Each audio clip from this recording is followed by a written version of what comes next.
Hey everybody, I'm really sorry. We were cut mid-sentence. I have no idea what happened, but I was able to connect with Chelsea and she will be joining back on so that we can continue this. Once again, really sorry for that inconvenience. I have no idea why we got kicked out that way, but know that this is part two. We're about 80% done, but I think it's very important to give Chelsea the space to finish speaking her truth and sharing. And so we are on here for part two. Again, if you're joining, I'm very sorry about the inconvenience. Chelsea should be joining shortly. We'll give her a moment to join.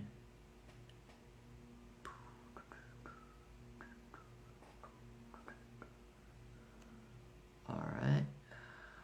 She should be joining any moment. Thank you for your patience. And there she is. There she is. Alright. Hey. Okay, hello. You're back. We're back. And I'm sorry, but I guess if you could back up just a wee bit. Yeah, yeah, And because it was, yeah, it was very important, and I want to sort of make sure you have the space to continue sharing that for our audience. yeah. Um, yeah, it is important, I think, for people to really be able to identify what type of survival trauma response they go into. And so, like I said, I always felt like I was a fighter. Yeah, And that was mainly because I was so in my masculine, because I was literally fighting for my life in so many yeah. situations. And then I was on my own for so long.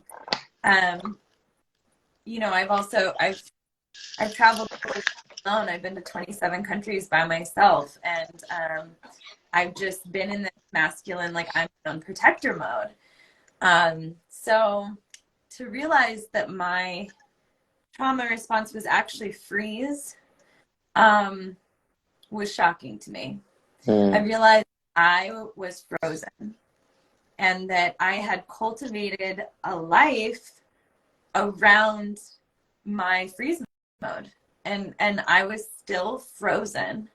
I was still unable to let people in. I was still not able to reach my trauma because I was in the response of it constantly, like autopilot.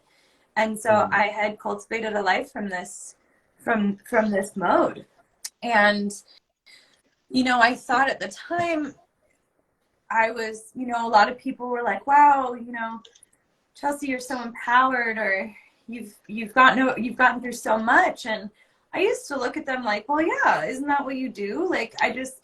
But I had no idea that I hadn't actually gone through my trauma, that I mm, had just mm, had this like frozen, like, let's just keep everything in place so that nothing goes awry. And mm, I was associated. And so it was a shock to have that come in that way, and me have to really dive in a new way into my traumas and into my embodiment experience, and look at what was stored in the closet, when I thought that I was over it and I was just so strong and I just moved on from things. And yeah. it takes time. And it takes, honestly, what it takes is support. Because I did as much as I could on my own, and I'm really proud of that. But that is what actually kept me in that trauma response for so long. Mm. So help us understand you so I'm picking up on a couple of things. Number one, the limit of the amount of work you could do on your own. So I'm curious to learn more about what were some of the practices that helped you better address the trauma within your body and to get healing there.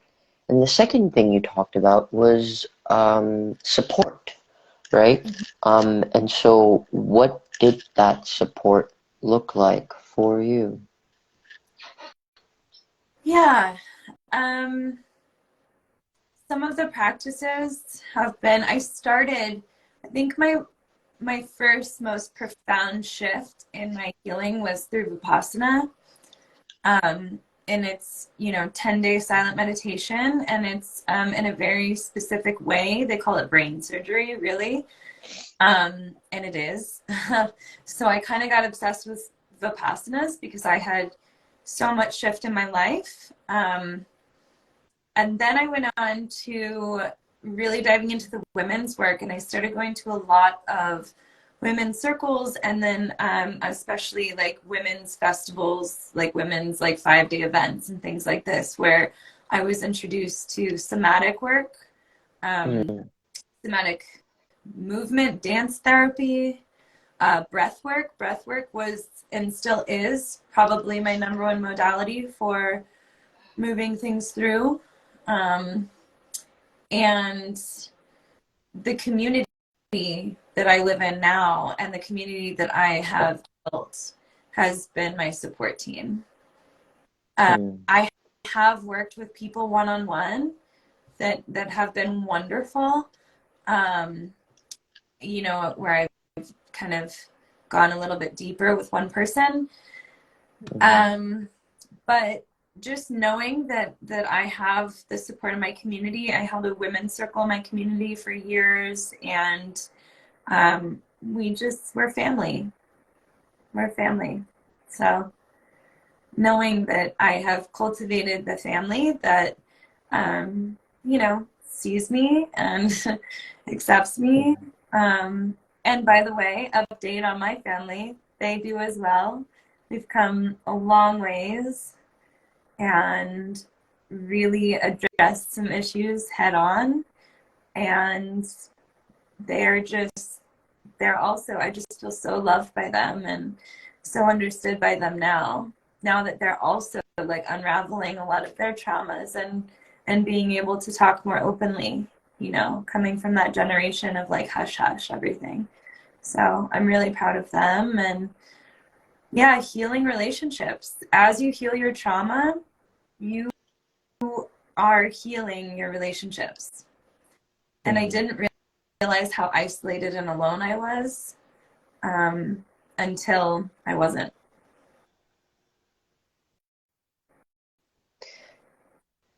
Thank you. Thank you so much for sharing that.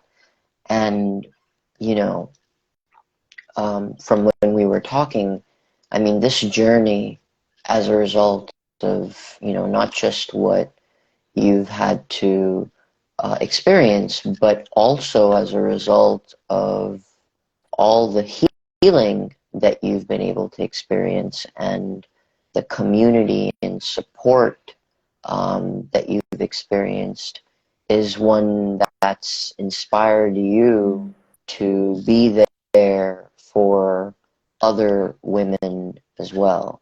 Um, so share a little bit about that and what your aspirations and dreams are in this regard. Hmm. Well, I feel like we're in a place and in a time where everyone is really yearning for community.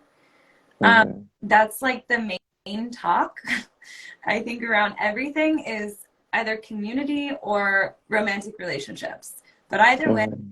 connection to others or another. And I think that it's just really imperative to understand that without going through your traumas and being seen and witnessed. And I have not figured out why it is so important to, and healing, to be witnessed, but it is a step that I have not been able to shortcut. You know, I've had to sit there and be witnessed in my trauma for it to really open up for me to go through it. And that in itself creates connection.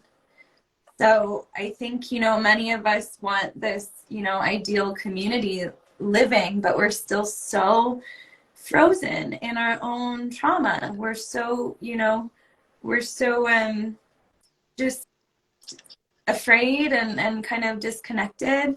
And so, yeah, my bigger aspirations and dreams are that we really begin from the inside out to heal ourselves, to support the people around us, get to know your neighbors, you know, get to know the people at the grocery store, you know, like drop into conversation, be vulnerable. I think these things are just so important right now. And you know, really surround yourself with people who open you and who you trust, you know. Yeah, I think that we can feel isolated in any situation. We really can. I mean, that's that's always available to us. But when we actually just like gain this courage to step out of that shell and just see how many other people are waiting for that, it's like we're all like waiting behind our, you know, blanket, like who's gonna do it first? So have the courage to, you know, introduce yourself, to talk to people, to find people that, you know, you can relate with, you can dance with, you can cook food with. I mean, these are the things that I'm, you know, envisioning for our new earth, that it's just one big community. Mm-hmm. Yeah. And I think that's a really good place to sort of bring everything full circle. I really appreciate how you sort of shared, you know, you took the first step as it relates to this episode in sharing and opening up and speaking of, and I believe deep down in my heart that your courage will travel through your voice to others who hear your words, will feel what they will feel in their body as a result of your courage and your journey and your aspiration. And they will make moves, however little, towards the direction of growing community and increasing support and increasing, you know, for the women out there, tapping into their voice, tapping more deeply into their power. I want to thank you once again for being so brave and sharing so deeply, so authentically, so freely. Are there any last words that you would like to share as we bring this episode to a close?